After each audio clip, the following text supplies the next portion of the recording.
Hello and welcome. We're going to get started in 1 minute. We'll give everybody a chance to join.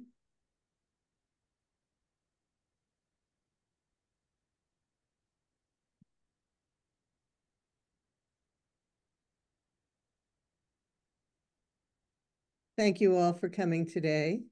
We're going to get started in 1 minute.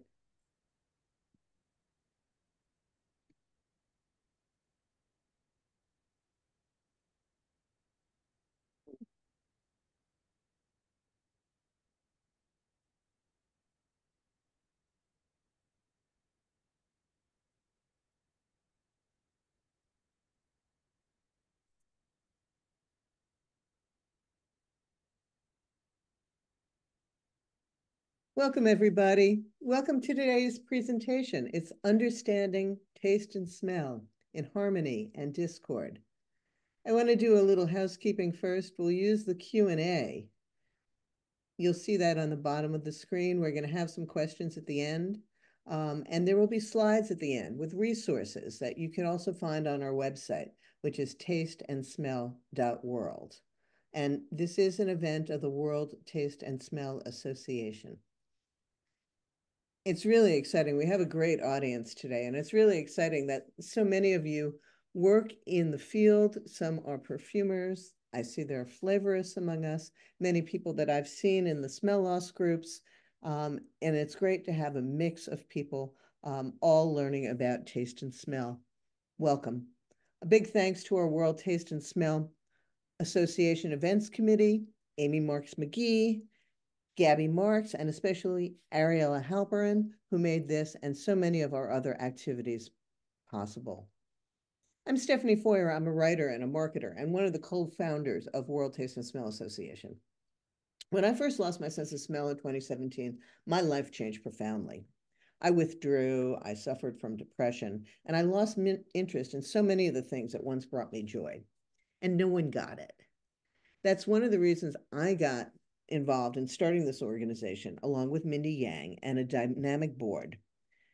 So the World Taste and Smell Association is now dedicated to providing information and insight into smell and taste. We celebrate how these senses work together and make our lives richer and support our well-being. And we strive to support and advocate for people with a range of smell and taste challenges. We do this through our flagship event, Taste and Smell Day, on September 14th, and our Delicious for All initiative to make meals enjoyable for everyone, especially people with chemosensory challenges. And we present events like this to promote a broader understanding of taste and smell. This event, by the way, will be taped, and we will follow up with some resources to you via emails that you registered with. We're delighted that Rachel Herz is on our advisory board. Rachel is a neuroscientist and an authority on the psychology of smell and a really great writer. I really encourage you to check out her books, The Scent of Desire and Why We Eat What We Eat. Thank you for being here today, Rachel. Okay, unmuted. Thank you so much for having me and inviting me to be part of this panel today. And it's a pleasure and a delight to be part of the advisory board for WTSA. So if I could have the next slide, please. Thank you. So I want to start basically with a little bit of an overview of the sense of smell, taste, and what flavor is, as just sort of a little bit of a mini 101 background, and then I'm going to get into how and why smell is so important for our quality of life. So first of all, what are smells? Well, they're chemicals that float through the air that have certain characteristics that enable the apparatus that is inside our nose and connects to our brain to be able to detect them and perceive them as a sensation of scent. Now, at the top here, you see that there's two chemicals. One is menthol, the other is isobutyl methylpyrazine. Menthol to us generally colloquially smells like mint, and isobutyl methylpyrazine smells like green pepper. Now, those two chemicals have properties that enable them to be smelled, but the two at the bottom, methane and carbon monoxide, are also chemicals that float through the air, but we are not able to perceive them in any way. So we don't detect these chemicals as smells or anything else. And what's really interesting, actually, to me in particular, is that the chemicals that make up the air we breathe, helium, hydrogen, oxygen, carbon dioxide, and so forth, are actually all chemicals that we cannot detect. And what I like to think of it as is like the air is a blank canvas, and the scents that we can detect are like the paints on that canvas that we can perceive. So the background chemicals are actually something that we are not built to be able to detect. But all the other chemicals that we can perceive are painted on that and enable us to experience the sense of smell. Next slide, please. Next slide. Okay. We can detect actually more than 40 billion different chemicals. And what this number is a little bit of a theoretical numeric because nobody has ever counted them exactly. And actually, even if it took us only 1 second to be able to detect every single smell, it would be over 1,200 years before we could go through them all. But basically, what this number is referring to is the guesstimated number of chemicals in the universe that possess the properties physically and chemically that would enable us to detect them as a specific and different chemical note. And I should tell you that the number of chemicals out there in the universe naturally is not the limit on the number of chemicals that we can smell. And in fact, there are companies right now that are working on creating novel molecules that we have never smelled before, but nevertheless possess the capability to be smelled. Now, this really vast number is actually much more perceptual capability than we have in any of our other senses. So for example, in vision, we have the maximum capability of distinguishing up to 7.5 million different color hues. In hearing, we have the capability of hearing up to 340,000 different tones. But in our sense of smell, it is vastly, vastly greater. And you'll see much, much greater than we have for our capability for taste. Next slide, please.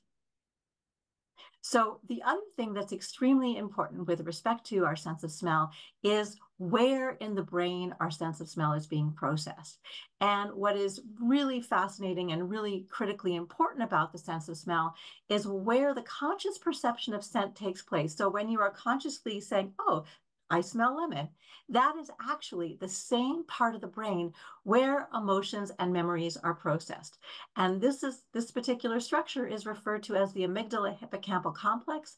It's the conjoined areas of the amygdala and hippocampus, which you can sort of see in this cutaway drawing on the left-hand side of your screen here. And this is what's referred to in olfactory study as the primary olfactory cortex. So in vision, we have the primary visual cortex, which happens to be at the back of the head. We have a primary taste cortex, which is somewhere else in the brain. But the primary smell cortex, the primary olfactory cortex, is the amygdala hippocampal complex, which is also doing a totally other thing in our brain, either at the same time or independently, and that is processing and perceiving emotions, emotional memory, and also forming associations and forming spatial maps and doing a variety of other things related to learning and memory that are really critically important for other aspects of our cognition and behavior. And this is why, as you'll see, the sense of smell is so intimately and importantly tied to the basic mechanisms that enable our survival and our quality of life. Next slide, please. So when we're smelling in a daily life, we are typically smelling in two ways. And one of them is probably the one you're thinking of right now, which is sniffing in through our nostrils.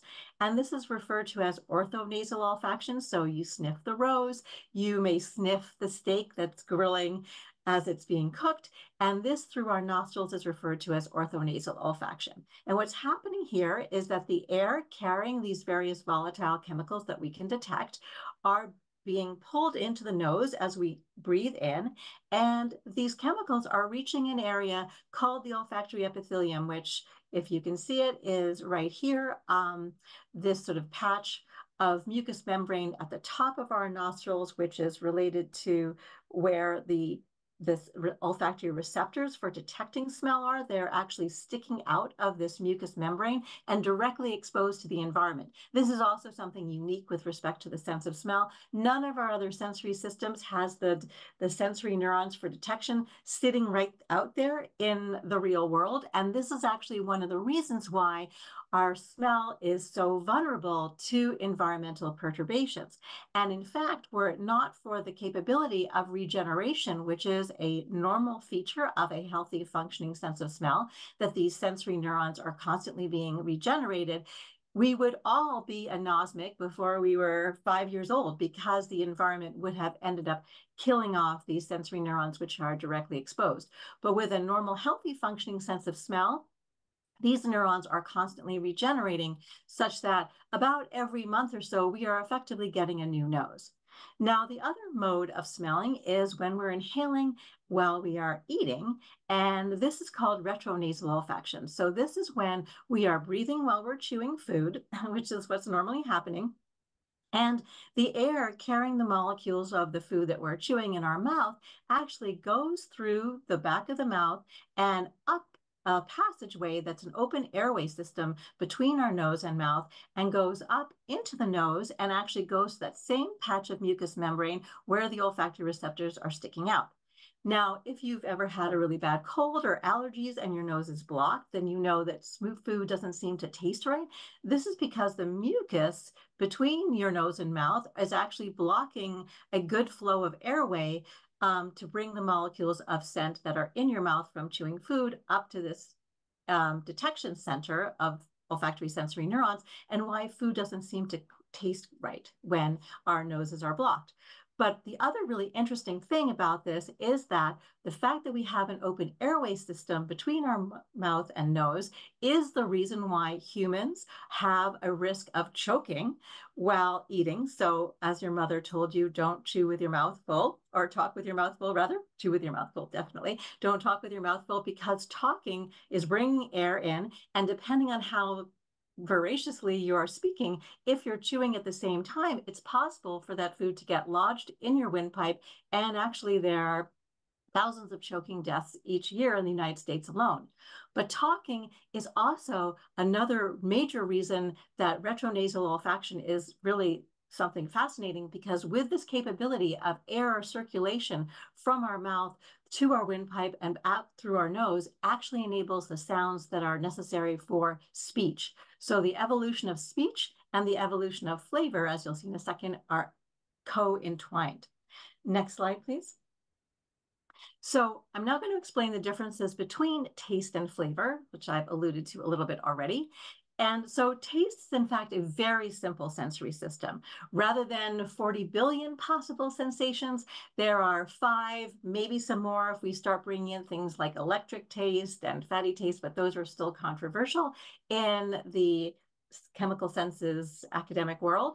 But what everybody agrees on, generally speaking, although some people want to take umami off the list, but we have only 4 or 5 basic sensations. So we have the ability to detect chemicals that are relevant for salt, chemicals that signal sour, chemicals that signal sweetness, chemicals that signal bitterness, and another set, which is umami, which is the Japanese word for deliciousness, is this sort of depth of taste sensation, which is triggered by monosodium glutamate, or in this case, you see soy sauce. Now, so you see that these are sensations that take place within the oral cavity, within the mouth, and are restricted to that area of the body. Now, when we are eating food, what's happening is, for instance, in the case of steak, you have the taste of salt on your tongue, plus, as you're breathing while eating, the aroma of steak, and together that's fusing together to make the perception of the grilled steak. Next slide, please. So go back, please. Slide back. Okay, so flavor, no, one forward. Yes, thank you.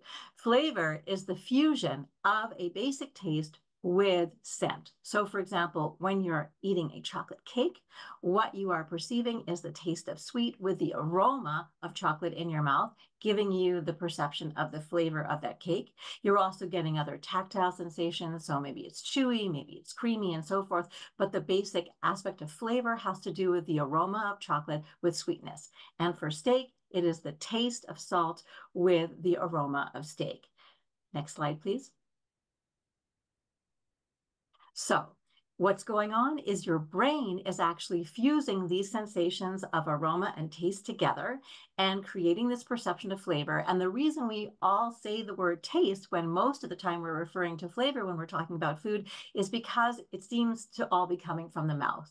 And so this is what's referred to as the taste localization or the flavor localization illusion, because it's actually taking place in your brain from your nose and your mouth, but we use the word that refers specifically to sensations in our mouth. And here's a little experiment that you can all do at home if you have some jelly beans or some other candy which is easily accessible. What I would invite you to do is put one of those jelly beans or candies into your mouth and then plug your nostrils and swish the candy around, or if it's a jelly bean, chew it a little bit, and what you'll perceive is sweetness, most likely, unless it's a mint Altoid or something else where you get some other sensations. And then when you release your nostrils, you're going to get the full-blown sensation of what that candy was. And it's great to do this with jelly beans because there's so many different flavors. So if you pick up a yellow one and then you release your nostrils, you'd be like, aha, that's yellow, that's lemon. Or if you have a red one and then you release your nostrils, be like, oh my God, that's cherry. And the black one, oh no, it's licorice. So you get to have a lot of these little mini sensation experiments when you do it with the jelly beans because it's so quick and easy to do it that way. Another really fascinating thing is that the sweetness of the jelly bean actually gets stronger when you can also perceive that it's licorice or lemon. And this is because taste and smell synergize in our brain to create an even more intense experience. So people who don't have a sense of smell actually are also experiencing a somewhat weaker sense of taste as well.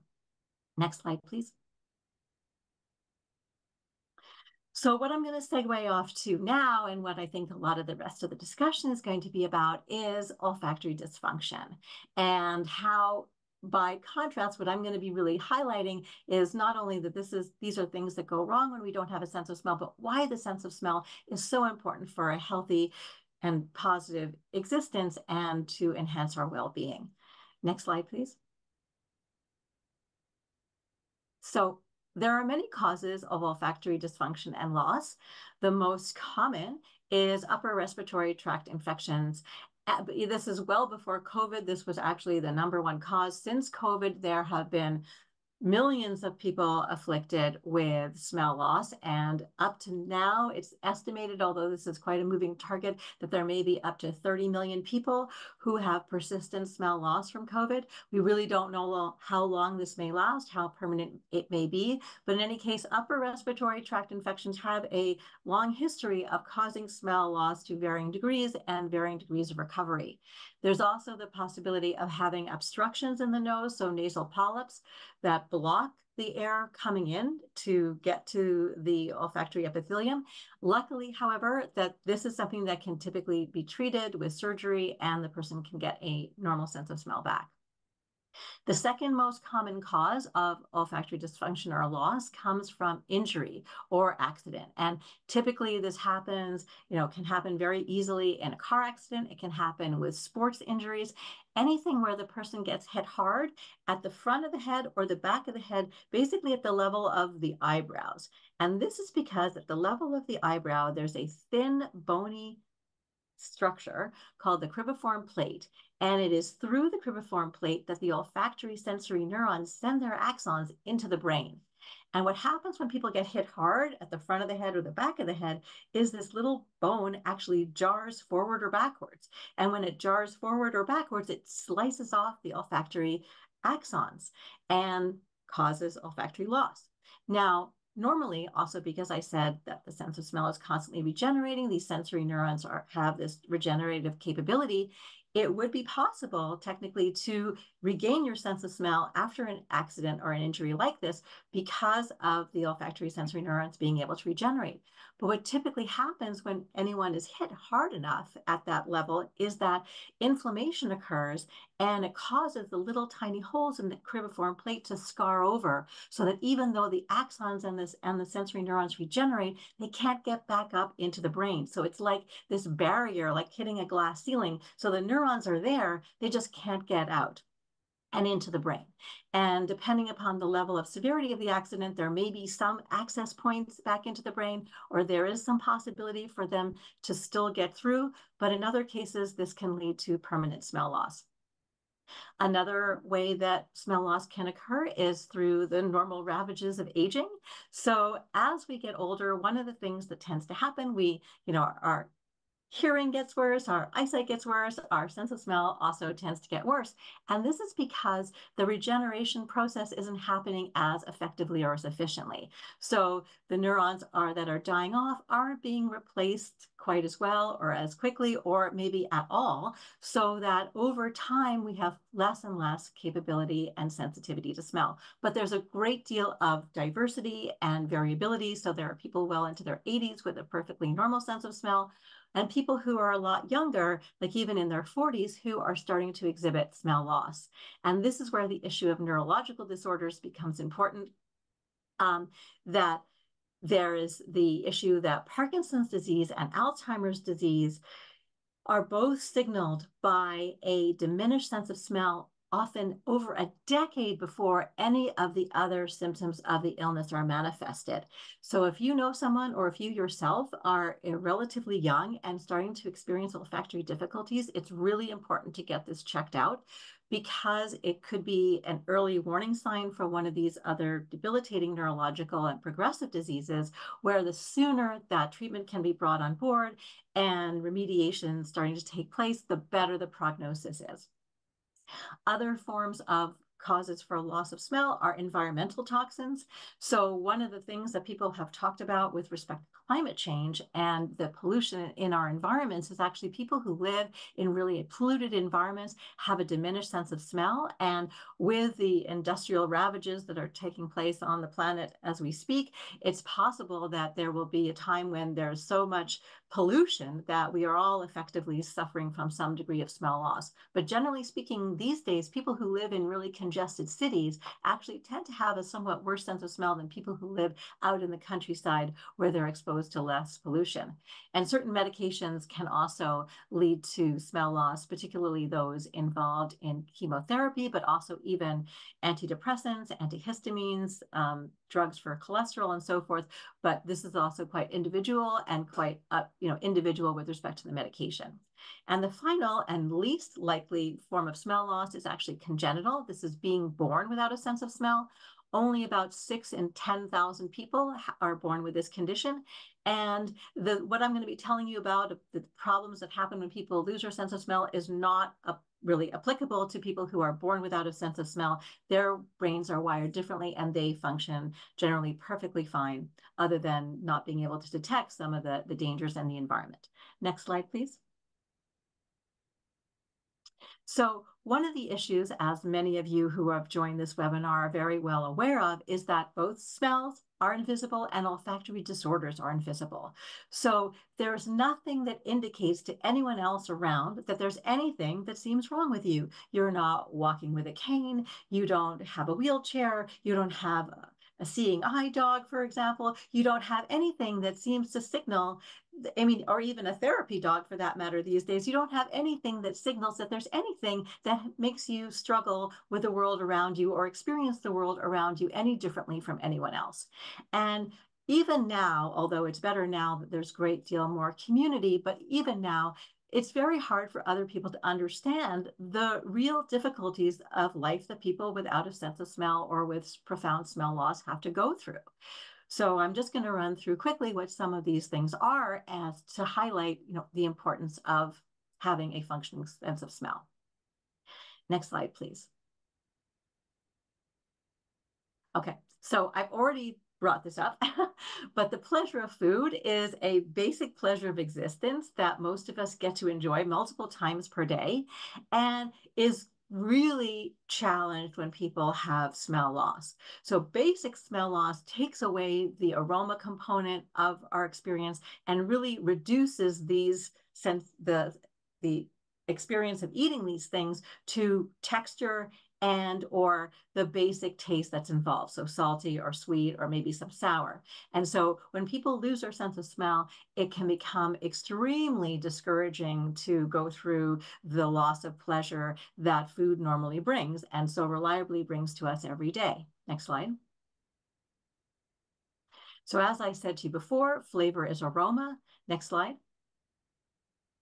Next slide. And without having the aroma, what a person would, oh, go back, please. Without having aroma, what a person who only, for example, experiences taste is experiencing when they have steak is this shadow of knowing that there is a steak aroma I used to love, a steak flavor I used to really enjoy, but I can't get that anymore. And likewise with chocolate or any other delicious sweet, I know it's there, it's hidden, it's hiding, it's you know, if only I could get to it, but you're not getting that sensation. Next slide. Next slide, please.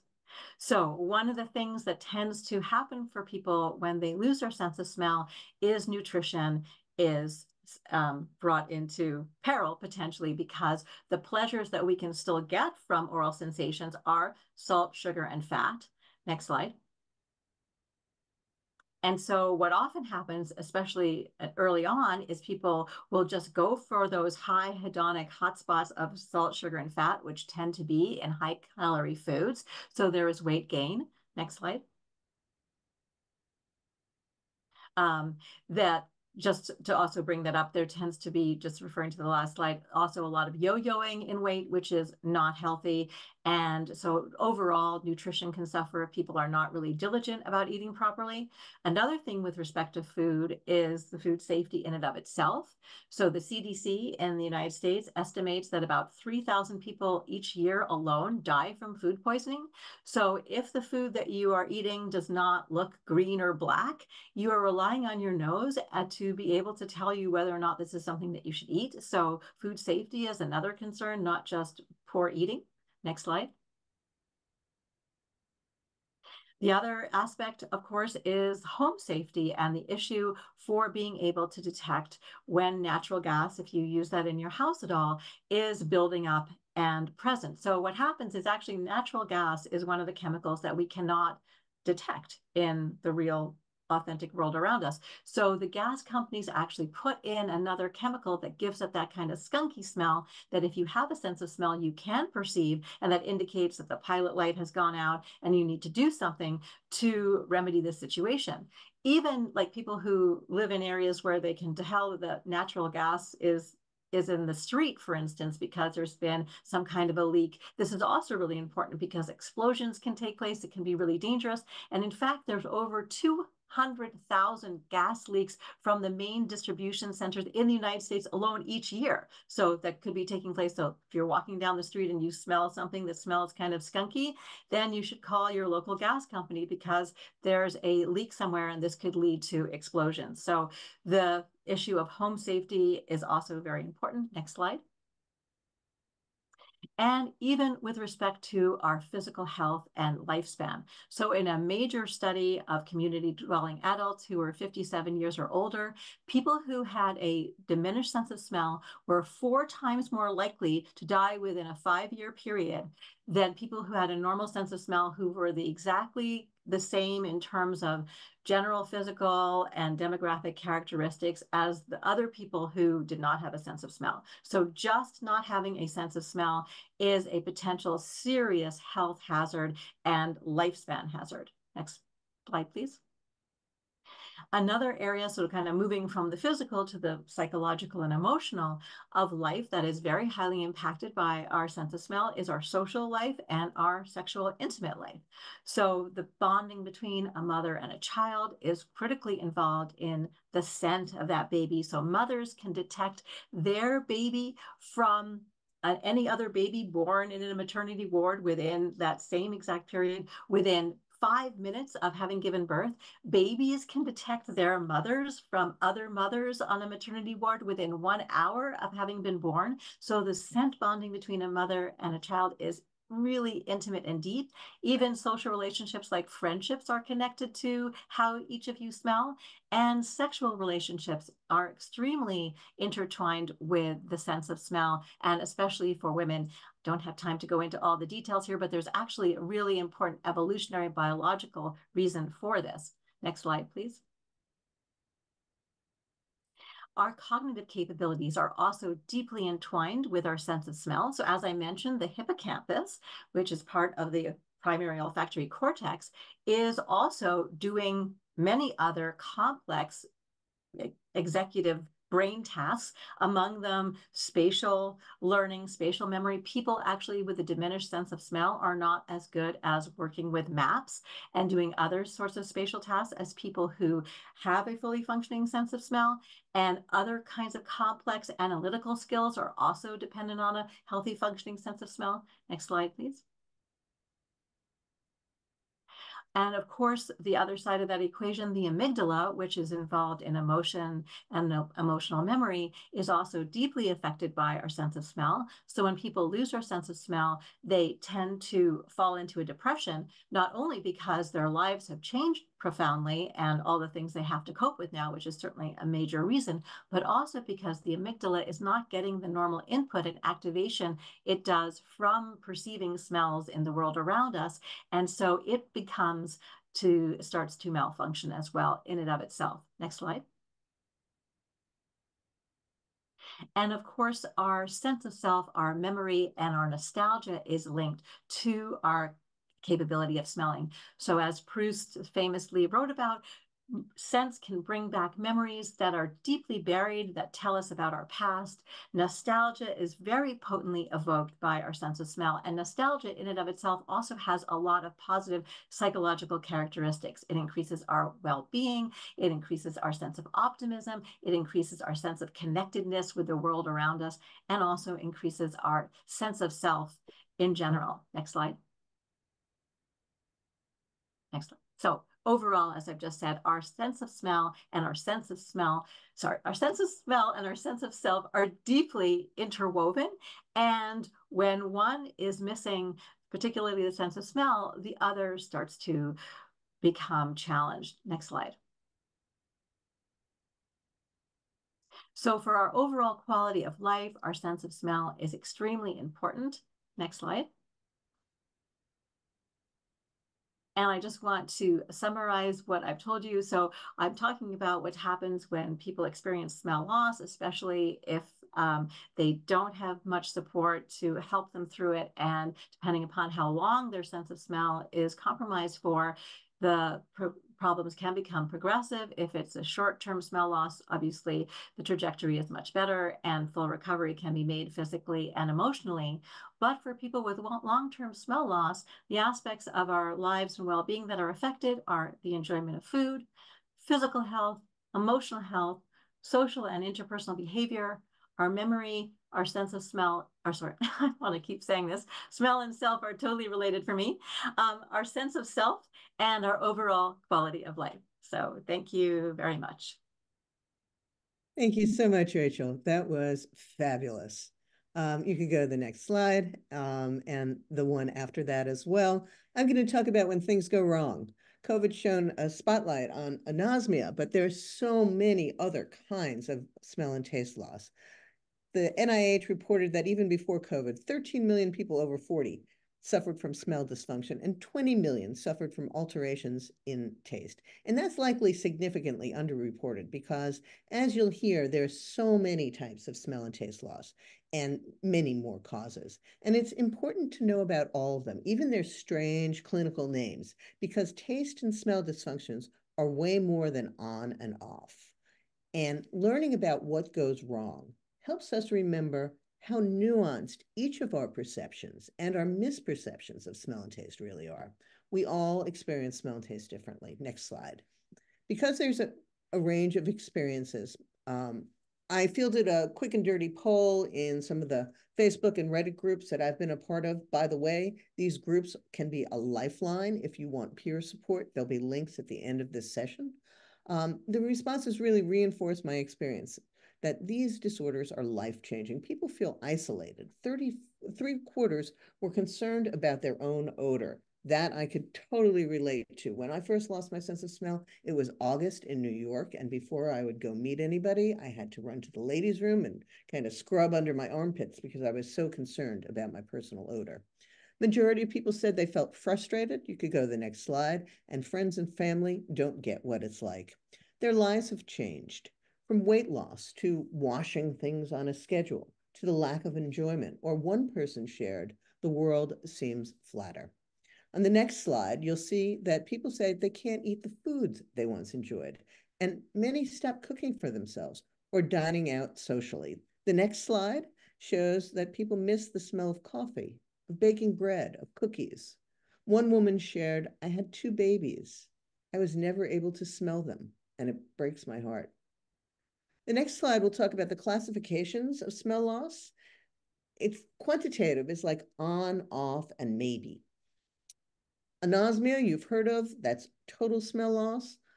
Hyposmia is when you have the reduced ability to smell, and hyperosmia is a super smeller. Now, it's great if you're a perfumer, but some people find this distressing. They prefer unscented products. My mother was a super smeller. And I remember I once put on a clean t-shirt to visit her, and after she hugged me, she goes, whoa, it's like being insulted by Tide. She didn't mince words. Next slide. Lots of conditions deal with the quality of olfaction. Dysosmia is an umbrella term. It's used sometimes in the medical community, older academic research. Troposmia talks about any kind of change, a distorted perception of smell. Parosmia, which we're going to hear a little bit more about later from Chrissy Kelly, is an altered perception. You can detect the odor, but things don't smell the way they should. They smell foul instead. I think of it like getting on a train, but you go to the very wrong station. A type of that is cacosmia, which is a fecal smell, and sometimes, less common, the distortion comes in a perfumey variety called euosmia. Phantasmia is an olfactory hallucination. Rather than being triggered by an odor, it's triggered by an emotion or a memory. I was in New York for 9/11, and the smell that lingered imprinted in me, along with that feeling of loss and grief and the fear of facing the unknown. And that smell came back to me in a long phantasmic incident at the beginning, the early days of lockdown, because those emotions were very much the same. And then if you can't, if you can smell something, but you don't know what it is, that's called agnosia. On the next slide, Gia Klein is an actress and an advocate for congenital anosmia. As Lady Gaga says, some people are just born this way. You could listen to what she says about congenital anosmia. On the next slide. Hi, I'm Dia, and I'm a congenital anosmic. That's right. I was born without the ability to smell. And yes, to all those misinformed ENTs, doctors, and curious bystanders out there who told me I couldn't taste if I couldn't smell, I'm pleased to inform you that I do indeed have a highly developed sense of taste, both aesthetically and literally. I'm part of a widely misunderstood and largely unrecognized group inside of the world of anosmia. We are the anosmics who never lost their sense of smell, but instead adapted to life without ever having one. Now, the first rule of being an anosmic is to talk about anosmia. Because in order to understand the world of anosmia, you have to know and acknowledge that two separate conversations and perspectives exist, the congenital and the acquired. Most people, including a lot of scientists and doctors, don't consider the congenital experience as being any different from the acquired experience. They view all forms of anosmia as a dysfunction and color our reality through a lens of loss, sadness, and depression, when, for many of us, that is simply not the case. Anosmia is a spectrum, and each person's lived experience and abilities are real, valid, and a valued part of the conversation.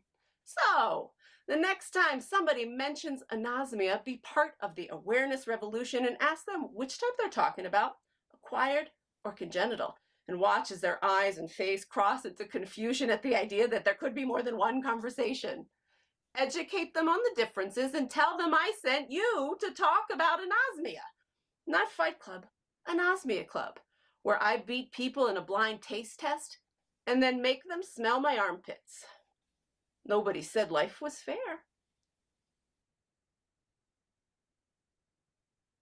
So you could see, we'll have some links to some of Dia's other videos up on YouTube. When I lost my sense of smell, I was surprised that I also lost my ability to detect flavor. No matter what I tried, everything tasted like cardboard.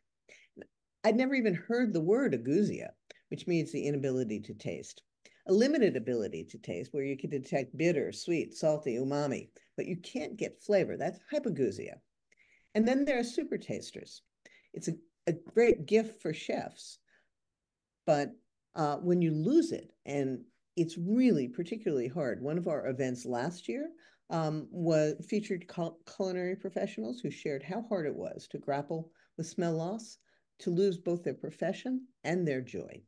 Next slide. Degousia is an umbrella term for taste disorder. Paragousia is a distorted sense of taste, very much like parosmia. It's when you eat something and it tastes sometimes metallic, sometimes vinegary. And phantagousia is when you taste something, but there's no trigger, there's nothing there. Next slide. Agousia, agnosia is when you taste something, but you cognitively can't figure out what it is. And burning mouth syndrome is sensate. It's not triggered by foods. I've been told that it feels like you've eaten too many hot cinnamon candies, but not in a good way. Next slide. So what causes these disorders? So many things. You know, smell is our most ancient sense. It's intrinsic. So it makes sense that our senses are assaulted when the body is in a state of disease. Next slide, as Rachel mentioned, allergies and infections cause inflammation that blocks the receptors from receiving and sending their smell messages. And up to 40% of people with allergies suffer from some kind of smell or taste disorder. Sometimes disease damages the nerves, and sometimes they regenerate. COVID, we found out, damages the supporting cells around the olfactory receptors. You could go to the next slide. Injury and trauma, as Rachel mentioned, because of the vulnerability of our olfactory bulb, is an issue. Sports injuries, cheerleading, football, soccer, bike accidents, falls, all cause damage to the olfactory bulb. Next slide, as Rachel mentioned, Parkinson's disease and neurodegenerative diseases are people with these diseases are really profoundly affected by smell and taste disorders. There's so many conditions, as you can see on this next slide, from Alzheimer's to Bell's palsy to Kalman syndrome, which is a congenital, to Sjogren's syndrome, which is an autoimmune disorder that is becoming more common. All of those can affect your taste or smell. You could go to the next slide. The damage to taste and smell receptors because of chemicals is huge. I know that for me, I used to live over the Midtown Tunnel and I moved up to the country, and it really did make a difference, not being exposed to those pollutants all the time. It's a big issue too for veterans who are exposed to military burn pits, that they've been through enough and then they also lose their sense of taste or smell. Next slide. If you've taken Paxlovid, you know that medication can cause taste distortions. But it's astounding, really, to look at the range of medications, from antibiotics to anti-seizure medicines, certain antidepressants, antifungals, terbinafine, medicines that treat MS. And personally, it really makes me mad that the smell and taste loss seem to be an acceptable side effect. You could go to the next slide. Cancer diagnosis is just profoundly devastating. And there's so much that goes into thinking about your treatment that it's hard to necessarily think about the side effects. But between 20 and 80% of people, depending on the specific treatment, will suffer from smell or taste loss because of the treatment that they've received. What's that like? A gentleman from Canada reached out to us at the World Taste and Smell Association around Taste and Smell Day last year, and said that he appreciated all the stuff that we were doing because he'd suffered smell and taste loss from his cancer treatments. I'd like you to hear from Paul Dube about his experience. Hi, my name is Paul, and I'm here today to tell you about my story. So my journey starts on January 2016, where I was diagnosed with a stage 4 throat cancer, inoperable.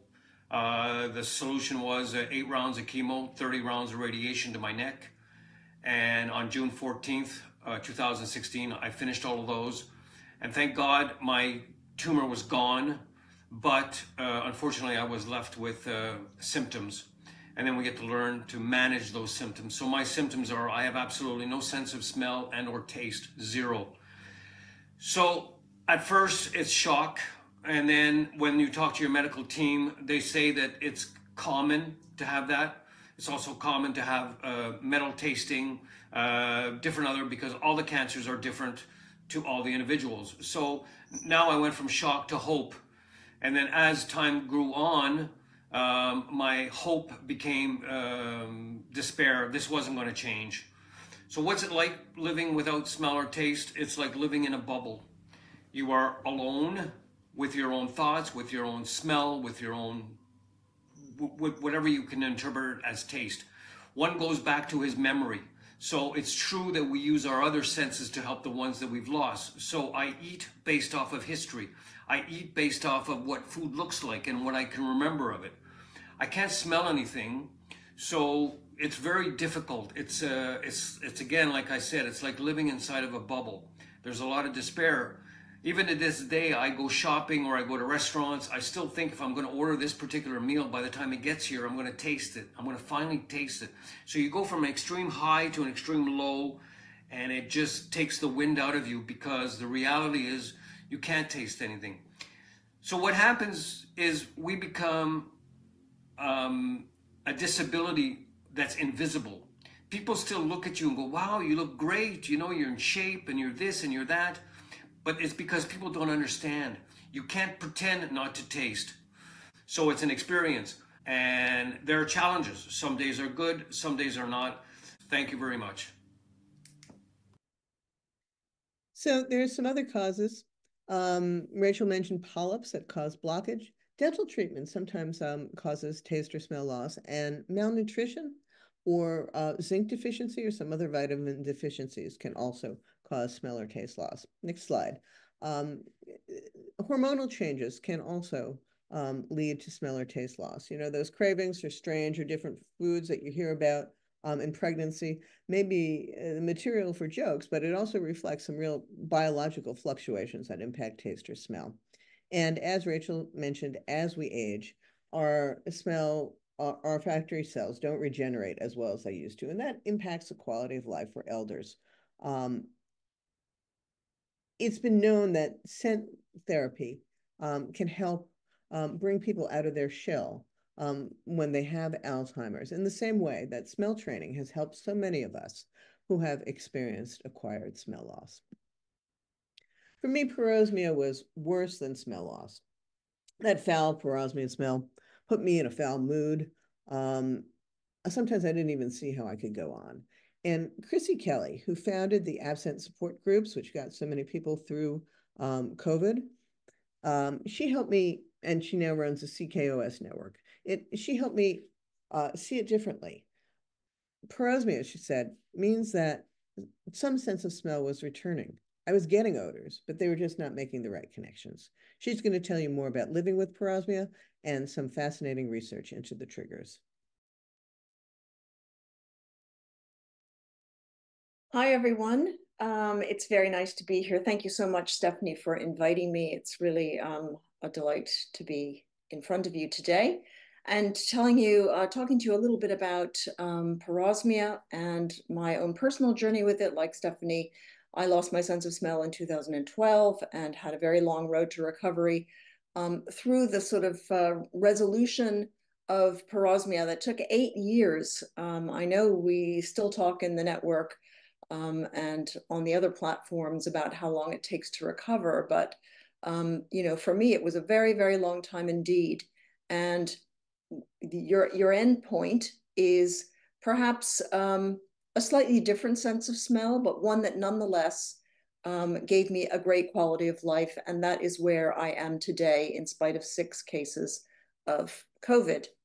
Let's see. I think we can go on to the next slide, please. Many of you know that I was already well established on Facebook with Absent, the charity that I founded in 2019. So there I was with my original Facebook group when the pandemic hit. And that is quite an interesting story in itself, but suffice to say that people were flooding in by the thousands. I mean, on some days there was more than 1,000 people joining these Facebook. First, there was one Facebook page. Then I opened a COVID-19 Facebook page the day we went into lockdown. And then by the time we were sort of 3 months into the pandemic, the conversation was completely dominated by parosmia. And at that point, I opened another Facebook group called the Parosmia and Phantasmia Support Group. So can we now go into the next slide, please? And one of the things that I did in these these were closed Facebook groups with thousands and thousands of people. And of course, that became a sort of nightmare of moderation, making sure that there wasn't a lot of misinformation there. But it was very, very tightly moderated by me and a very small group of helpers. And one of the things that we did, which was quite interesting, was to put out a poll and ask people various questions. And in this question that you're looking at right now, we asked people, how does parosmia make you feel? And what you're seeing there is, you know, it's weighted, so frustrating, depressing, those were things that were mentioned over and over again. And as you can see, there is a substantial amount of emotional conflict present when people experience parosmia. And that has to do with not understanding what it is, having this, as Rachel was talking about, the sense of self, that's kind of been turned on its head. And really, I think that it's important to highlight that even people who have the condition take a very long time to make sense of it. It takes a while, and you just don't understand what's happening. So may I have the next slide, please? Now, I had noticed even before the pandemic happened that when we had conversations about parosmia, we were hearing about the same foods over and over again. And I spoke at a conference in Amsterdam in March of 2019, and I gave a little talk about parosmia to some flavorists. And I met, after that event, I met Professor Jane Parker in the audience, and she came to me and she said, I think I know what's going on based on the foods that you've described. So if I could have the next slide. The next thing that happened was that I began collaborating with the University of Reading on this parosmia research. And I did that, as I said, with Professor Jane Parker. We started interviewing people who had parosmia and putting them on the GCO machine, which was an elaborate device which takes a smell and chops it up in tiny little individual pieces so that we can then find out which of those individual constituents to a smell. And for instance, coffee, which is what we researched, has hundreds of compounds in it.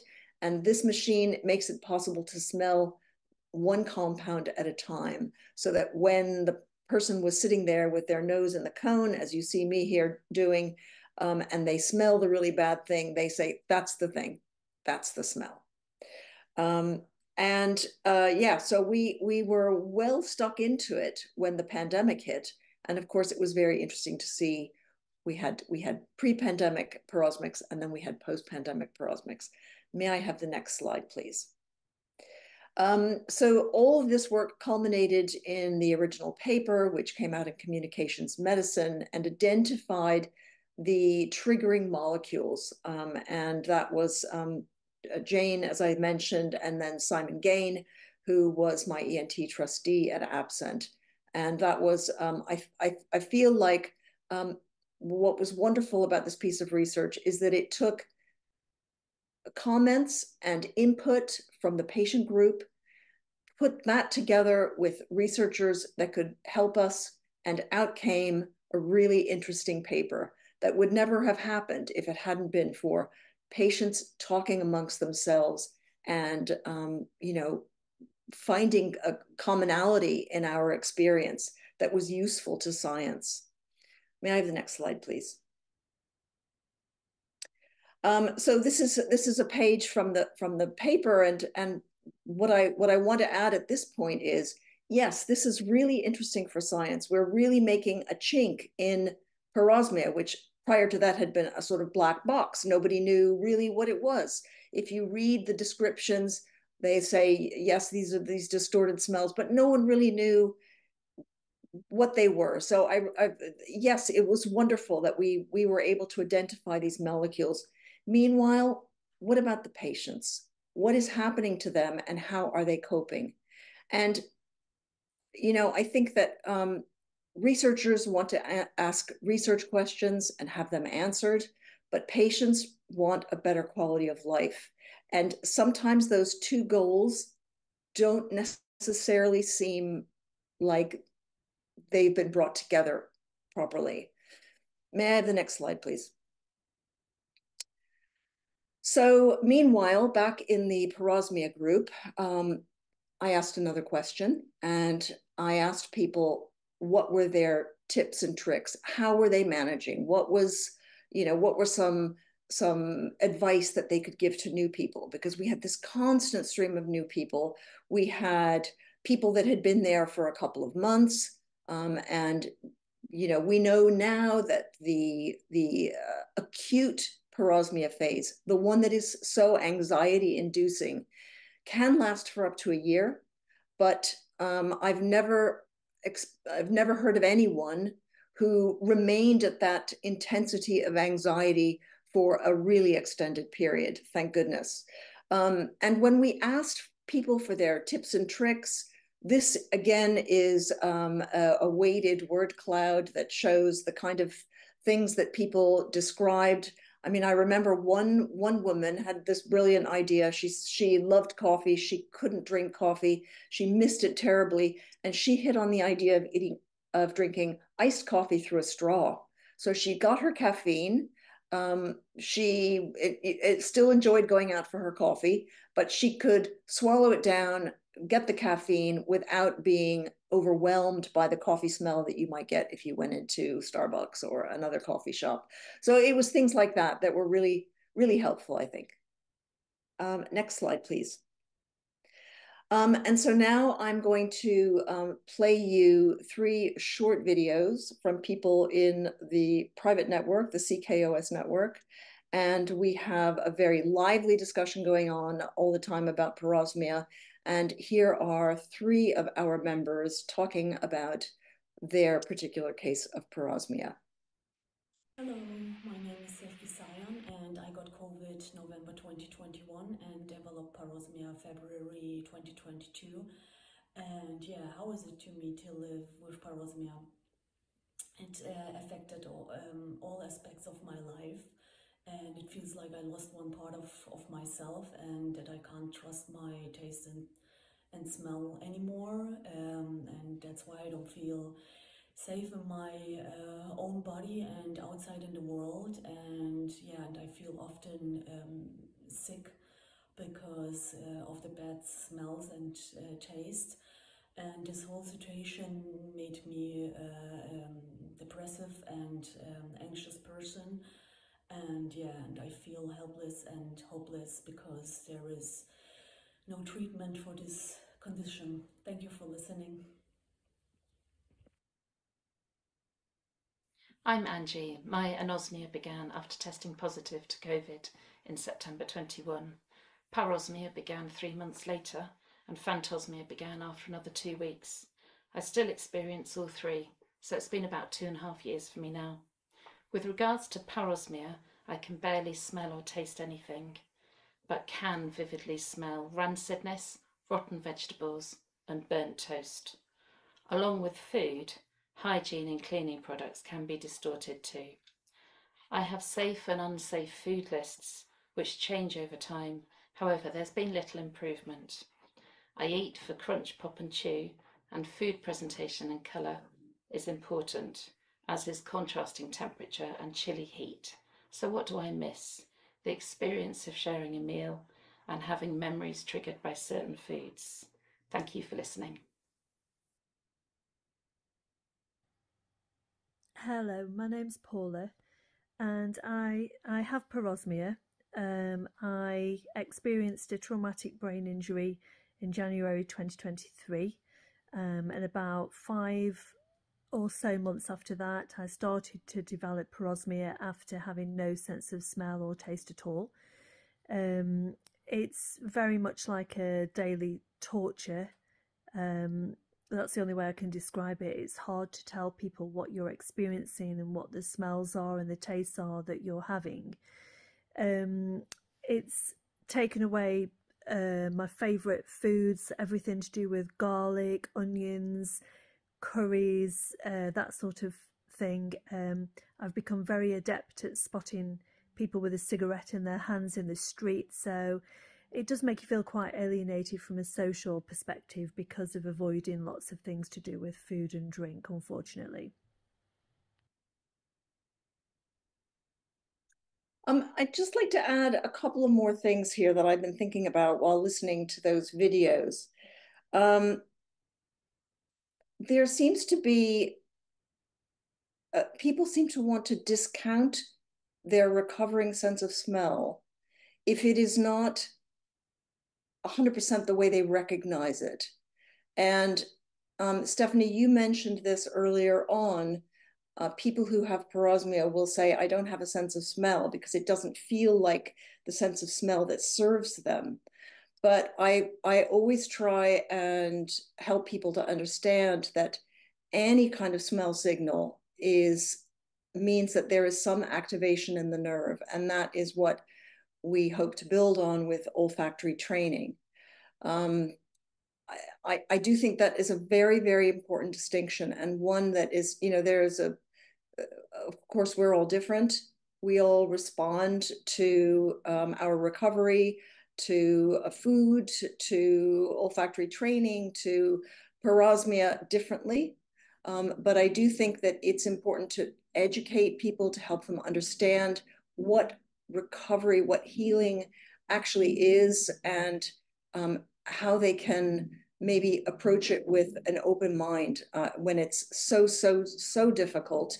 If you are in the throes of a deep depression, as I was also in the early part of my smell loss. And otherwise, I would like to thank you for your attention, and again, thank the organizers for having me. So over to you, Stephanie. Thank you so much. And I'm so glad that you brought up smell training and recovery, because that is so key. And I know that not only did smell training help me, and it's helped so many others. It is useful even to enhance your overall wellness. And it's one of the many things that we are looking at the World Taste and Smell Association. We're actually going to be fielding some research coming at the end of the summer and in the fall about the range in the way that people experience taste and smell, their overall kind of social involvement with their own sense of smell and taste, and behavioral aspects of taste and smell. So do stay tuned for that. I encourage anybody to put questions in the Q&A if you've got some, because we'd love to answer them if you could stick around. And then I do just want to point out there will be some resources that we'll put on the screen. We'll also send them to you via email. And I just want to ask all of you to reach out if you do have some time and some interest in getting involved in spreading awareness of taste and smell. Please send me a note. Stephanie at WTSDA.org. There are a million ways that you can get involved, and we'd love to have you. There is a question. Oh, go ahead. Stephanie, you go ahead. There is a question, so I'll let you handle it. As a wine and beer sommelier, are there any recommendations on how to expand and get better at smell and flavor? I have an idea on that. Can I jump in with my thoughts on that, Stephanie? Please.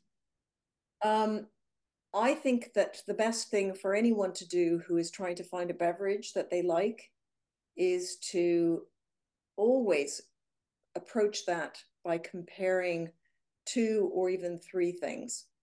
And you will always find one thing that you like more than another.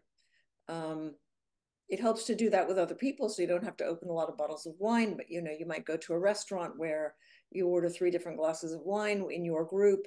I do think that the comparison technique for everything, not just drink, but that goes for food, that goes for different kinds of textures. That's such an important part of finding pleasure, finding your way back to pleasure in food, is allowing yourself to make a decision about something that you like more than something else.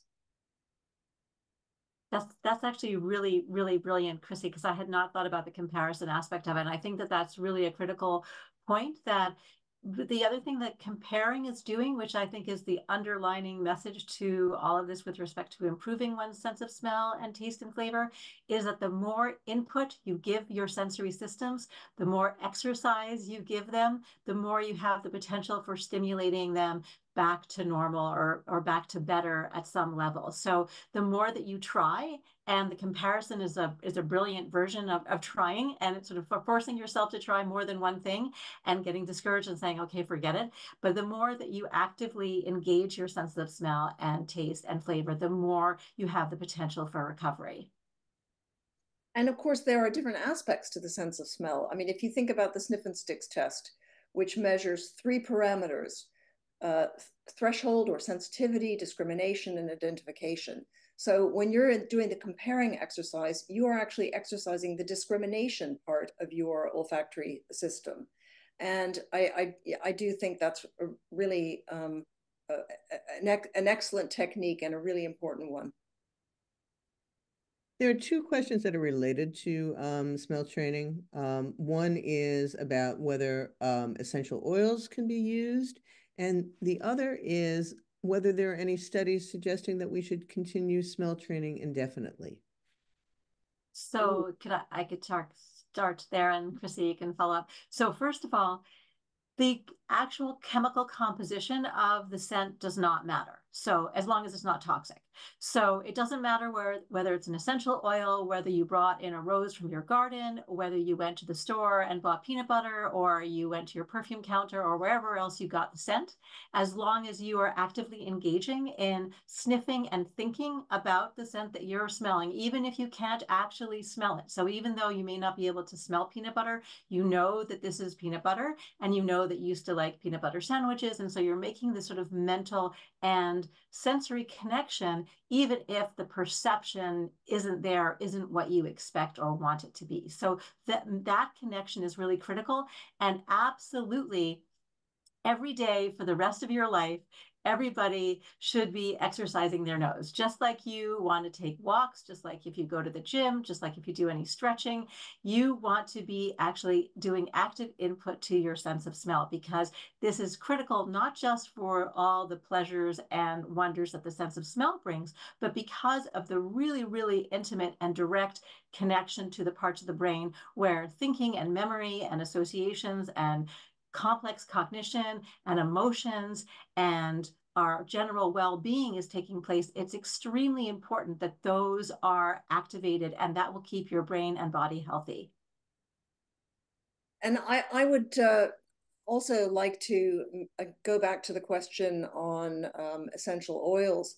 I mean, essential oils have been used, of course, for olfactory training, for smell training now for a long time, but merely because they are convenient, small packages of highly scented product. And I know that, I mean, I have seen it advertised, I've seen smell training advertised as essential oil therapy and all kinds of things. It's not about the essential oil. It's about what your brain is doing at the time that you are smell training. And, what Rachel says is right. You want to get into the habit of exercising your sense of smell.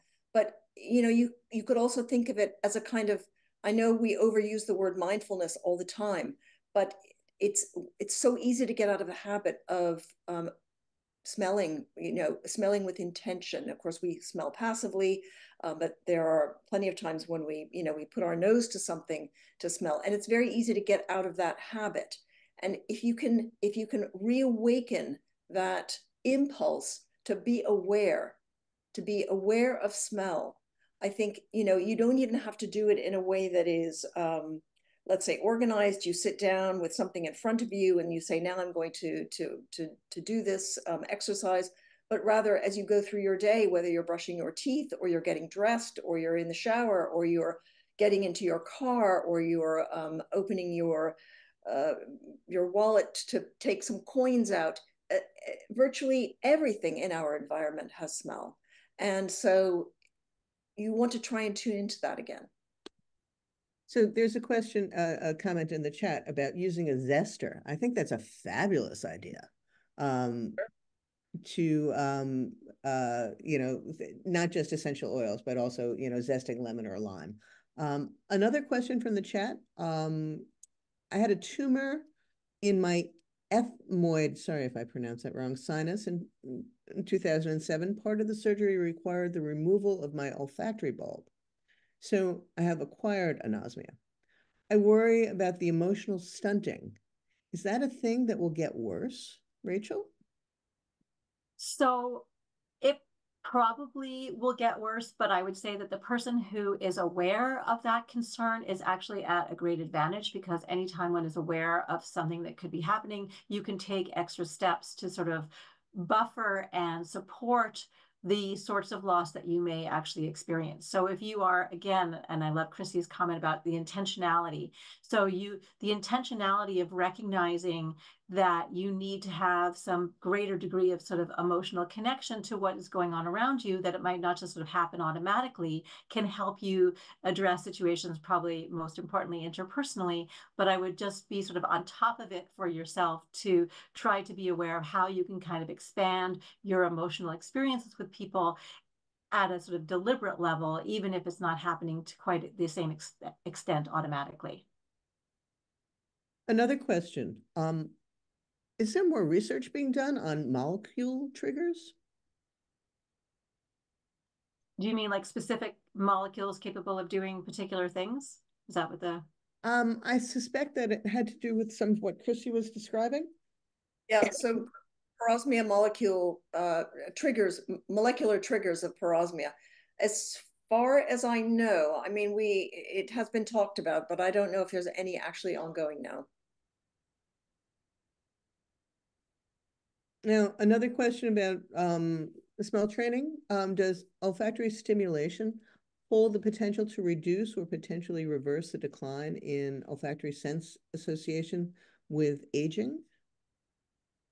Yes. So it has actually been shown in a number of studies that actively using your nose, deliberately, intentionally sniffing, increases not only the olfactory capability of someone with a just sort of through aging diminishing sense of smell, but also cognition. So memory, executive function, general cognitive fluency, all of those are actually enhanced. And there have been a number of studies showing that. So I would definitely say that regardless of one's sense of smell, one's sense of cognitive capability, that always doing active smell training is something that's going to lead to a healthier brain overall and over one's lifespan. We have a couple of questions about recovery. Whether it's possible to recover from hyposmia after a year, and with COVID, is smell or taste the first to come back? Well, if I could just jump in, I would say recovery after 1 year is most definitely possible. Like I said, it can take years, and people can help themselves by with olfactory training by smell training. So I think that's a really important message. And Stephanie, what was the second question? Second part of the question? With COVID, does smell or taste come back first? I think that's so individual. I've heard both. Rachel, what are your thoughts? Well, again, I think it comes a little bit to the conflation of people saying taste when they really mean flavor, and whether or not they've actually lost their sense of taste, which is in fact more rare. It does occur with COVID. It has occurred. It's not that it doesn't, but it's actually much more common the person who's lost their sense of smell, and they're saying, because food is so altered and their sense of flavor is not happening, that they say taste. So in that case, it's probably, smell and taste seem to quote unquote come back at once. When it's the pure loss of taste, I actually, and maybe Chrissy, you know this more from your patient experiences, I have heard more from the literature that it seems to be more one or the other when it's the true loss of the chemical sense. They can be interrelated. Also, the loss of, let's say, the spiciness or the burn of certain foods.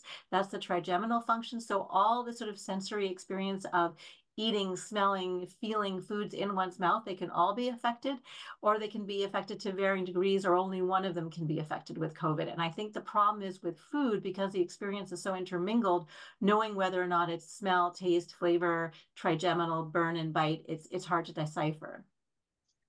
I know that sorry. Go. We tried to drill down into this question a lot in sort of between year 1 and year 2 of the pandemic, because we had so many people saying that very thing, Rachel, so and we not being sure whether they meant taste or flavor. It did appear, after questioning, clarification, talking about it in a webinar to people in the group, that there were some people who felt that they could experience, and let's call it for what it is, retronasal olfaction, but they weren't experiencing orthonasal olfaction. And that also seemed to be available in the swapped around variant. So I don't know. I think there are still plenty of things that we don't know about this. And certainly with COVID, I mean, the earliest cases of COVID, the first 2 variants, caused so many other weird changes to smell and taste, and mouth changes and tongue changes, and just weird experiences that I don't think we've even scratched the surface on what was going on there. Yeah, and just as kind of a follow-up commentary, I mean, even though there was a consortium of researchers that got together at the beginning of COVID to really try to come to answers, unfortunately, I don't think that there was enough really good research done on collecting information about everything that was going on with patients, the different degrees of actual function, loss of function, and so forth, for us to really know. I mean, even today, what I said about 30 million people worldwide still have persistent smell loss, that number is not quite pulled out of my hat with a rabbit, but it's basically no one actually has a clear number for that. I mean, that comes out of a paper, but it is not actually a definitive number. Is that number growing? Is it actually diminishing? Are people actually recovering since that paper came out? So it's really unclear what's really going on. And also when we see research on, let's say follow-up studies, looking at people over a period of time. I mean, the periods of time that we're looking at are 2 years is the longest one that I think I've seen. So, and we are 4 years into the pandemic.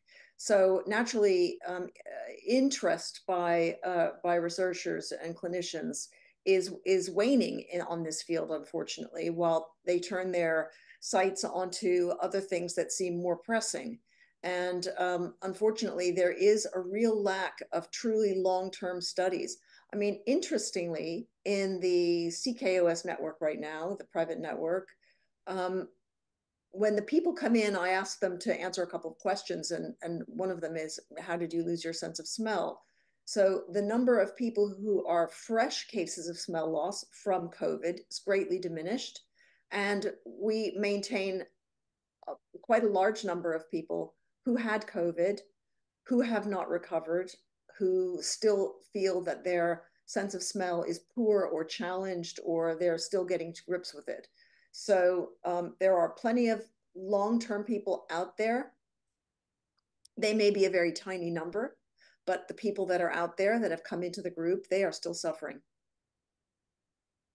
There's some discussion in the chat I just want to call attention to about safety, food safety, identifying food and sour milk, rancid things, smoke. And one suggestion was that you put timers on everything when you're cooking and use sensors. I know for me, I had to learn to get brave about asking people, you know, is this okay? Does this smell good? Does this look good? Does this taste good? Do you have other suggestions for overall food safety? And then related, particularly when you have parosmia, how do you get enough good nutrition? One thing I can just say about the food safety is that hopefully in the future, this is actually a technology that's being used to a certain extent, but not nearly as much as it should be. And I think it will be coming, are actual little chemical sensors inside foods, especially for canned foods. Now, of course, it's a little harder if you've already opened something up and it's sitting in your refrigerator and just trying to figure out, is it still good? But actually chemical sensors within canned foods and other types of foods that will indicate when the chemistry of that food product has altered and is then giving off a gas that could indicate that this is no longer fresh. So that sort of best by date is, you know, some approximation, but rather than just actually using that as sort of a general go by, this would be something that would actually be detecting the chemistry of what is being, you know, potentially consumed. I would say that there's a lot of information from chefs and other things that tell you, like, for instance, even though rice looks like it should be completely fine because it's bland and white, that actually you should not keep rice in your refrigerator for more than, you know, 48 hours, that it can actually develop a lot of bacteria on it really, really quickly. Other foods which, you know, have even a shorter life in your refrigerator once they've been opened, others which can last longer. So there's probably some specific information on that, and I'll let Chrissy deal with the parosmia part of that question. So I think the question that I think was asked, Stephanie, do correct me if I'm wrong, was how to get nutrition if you've got parosmia. Is that right? Yes, and then the other part of that actually was, you know, is it possible to recover after 2 years? Yeah. So as I said earlier, yes, of course, recovery is possible after 2 years. So just hang in there. How do you get nutrition? Well, this is a really tough one because obviously a lot of, as the person said, a lot of the protein sources are ruled out because they find them disgusting. I would like to, I can give you a couple of tips for parosmia that is just impossible to live with. You should try a meal replacement like Huel we have in this country. I don't know if you have it in the US, but some kind of meal replacement that is a complete food. Now, don't go to the health food store and buy a protein powder, because protein powder alone made into a smoothie is not going to be, is not rounded enough. And it can be, I think, put pressure, or can be very challenging for your liver, or kidneys, maybe is what I mean. Kidneys. So try not to resort to protein powders, but look for a more rounded food shake supplement, the kind of thing that you might give to someone who had had dental surgery and couldn't chew, or, you know, someone who is recovering, an elderly person who's recovering. Complan shakes, for instance, they don't taste great, but if you can get unsweetened, unflavored, all the better. Moving on from that, getting your protein, you may find that different kinds of cooking techniques will make food more palatable, and eating food when it's cold will be more palatable. So while most people with parosmia will recoil gagging from a roast chicken, a cold chicken sandwich with the skin removed is absolutely fine and even palatable. So I would encourage you to try those. You know, another one is ham. So people can't eat a pork chop or anything with pork in it, and yet a cold ham sandwich, for reasons that no one understands, is okay. So you really do have to, and parosmia will be different for everyone. So what works for me may not work for you, and vice versa. So you have to try and stay curious and keep trying food. I know that sounds awful if you feel sick, but just keep keep after it until you find, one thing that you can eat that, and hopefully it's not going to be, cool cheese nachos or, all these things that people do resort to because they have that wonderful combination of fat and salt or fat and sugar. So people provide a lot of this information in some of the groups, and particularly in the CKOS network. If we could go to the resource slide so people could take a look, they will also be sent to you. And there is one last question because we've gone over, and I thank you everybody for staying with us, and I thank our panelists for staying with us. But the question is about something that you mentioned, Rachel, and I'm not sure there is an answer to this, but it's a statistic that really has always troubled me, that you're 4 times more likely to die within 5 years. Even, looking at all those other conditions that you might have, and why is that with smell loss? So actually, I think that there is a reason that's not mysterious. So first of all, there's the greater likelihood of just danger because you weren't able to detect something going off in your environment. But actually, what I think is the more important and more interesting part of this is that because your olfactory receptors are directly exposed to the environment, they are the first line of defense for what is going on in your environment. So if you're in a toxic environment for whatever reasons, just systemically because of where you live or what you work with, the materials you work with, or whatever else, your sense of smell is going to be affected first because they're what are receiving this input, especially if it's some kind of chemical that's in the air. So what is going on, I believe, in these cases is that your sense of smell is faltering, and it's actually an indication for potentially larger organ failure sort of throughout your body, which will then lead to an early death. So the specific causes have not been specifically identified in it's this organ or that organ that may be affected by these kinds of toxins in the environment, and that's why these people have lost their sense of smell.